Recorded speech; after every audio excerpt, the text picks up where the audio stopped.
जय श्री कृष्णा। आइए जानते हैं करवा चौथ की कहानी के बारे में, इसकी पूजा विधि, व्रत विधि और इसका क्या महत्व होता है। आइए जानते हैं। कार्तिक कृष्ण चतुर्थी को मनाया जाने वाला करवा चौथ व्रत स्त्रियों का सर्वाधिक प्रिय व्रत है। इस दिन सौभाग्यवती स्त्रियां पति के स्वास्थ्य, दीर्घायु एवं मंगल की कामना करती है। इस व्रत में शिव पार्वती, श्री कार्तिकेय, श्री गणेश और चंद्रमा का पूजन किया जाता है। करवा चौथ के पूजन में एक मिट्टी का करवा चाहिए जिसमें जल भरते हैं। करवे को ठंडा करना यानी जल से भरा जाता है। उसमें पैसे, बोर, कांचरा का आंवला, पुष्प, मोगरी, चौले की फली आदि डाली जाती है। करवे पर शक्कर भर के कटोरी व कटोरी पर लाल ब्लाउज पीस रखा जाता है। पूजन के बाद करवा चौथ व्रत की कथाएं सुनते हैं और चंद्रोदय होने पर चंद्रमा की भी पूजा करके अर्घ्य देते हैं। करवा चौथ की कहानी। एक गांव में एक साहूकार के 7 बेटे और एक बेटी थी। सेठानी ने 7 बहुएं और बेटी सहित कार्तिक कृष्ण चौथ को करवा चौथ का व्रत किया। उस लड़की के भाई हमेशा अपनी बहन के साथ भोजन करते थे। उस दिन भी भाइयों ने बहन को भोजन के लिए बोला। तब बहन बोली, भैया आज मेरा करवा चौथ का व्रत है, इसलिए चांद उगेगा जब खाना खाऊंगी।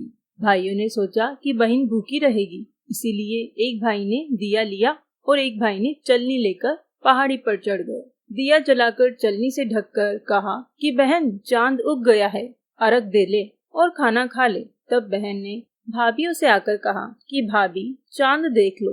भाभी बोली कि बाई जी ये तो चांद तुम्हारे लिए उगा है, तुम ही देख लो, हमारा चांद तो रात में दिखेगा। बहन अकेली ही खाना खाने बैठी। पहले कोर में ही बाल आया, दूसरा कोर खाने लगी तो उसे ससुराल से बुलावा आ गया कि बेटा बहुत बीमार है, सो बहू को जल्दी भेजो।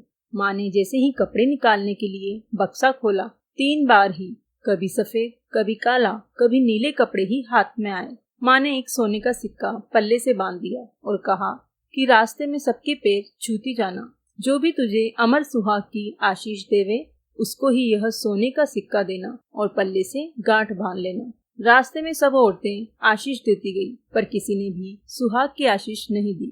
ससुराल के दरवाजे पर पहुंचने पर पल्ले में सोती हुई जेठुती झूल रही थी। उसके पैर छूने लगी तो वह बोली कि सिली हो सपूती हो, 7 पूत की माँ हो। यह वाक्य सुनते हुए उसने जल्दी से सोने का सिक्का निकालकर उसे दे दिया और पल्ले से गांठ बांध ली। अंदर गई तो पति मरा पड़ा था। बहू ने अपने मरे हुए पति को जलाने के लिए नहीं ले जाने दिया और बोली, मेरे लिए एक अलग से झोपड़ी बनवा दो, और वहीं अपने मरे हुए पति को लेकर रहने लगी। रोज सासू बची खुची ठंडी बासी रोटी दासी के साथ भेज देती और कहती, जा मुर्दा सेवनी को रोटी दे आ।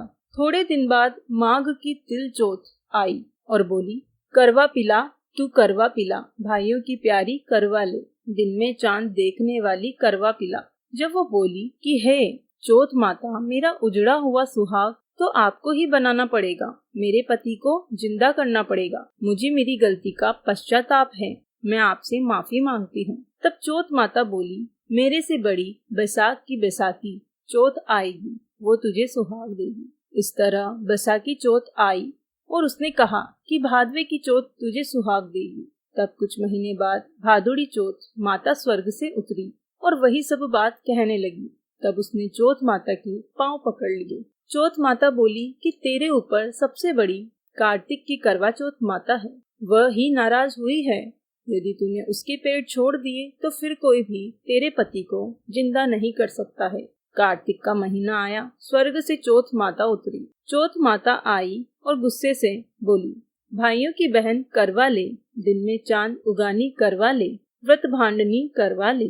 साहूकार की बेटी ने चौथ माता के पैर पकड़ लिए। वह विलाप करने लगी, हे चौथ माता, मैं ना समझ थी, मुझे इतना बड़ा दंड मत देओ।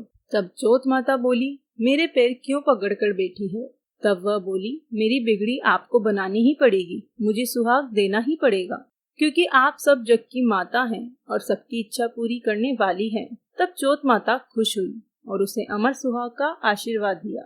इतने में उसका पति बैठा हो गया और बोलने लगा, मुझे बहुत नींद आई। वह बोली, मुझे तो 12 महीने हो गए, मुझे तो चौथ माता ने सुहाग दिया है। तब पति बोला कि चौथ माता का विधि विधान से उज्मन करो उधर ननद रोटी देने आई तो उसने 2 जने के बोलने की आवाज सुनी तो अपनी माँ को जाकर बोली कि भाभी तो पता नहीं किससे बातें कर रही है। तब सासू ने जाकर देखा कि बहू व बेटा दोनों जीम रहे हैं, वे चौपड़ पासा खेल रहे हैं।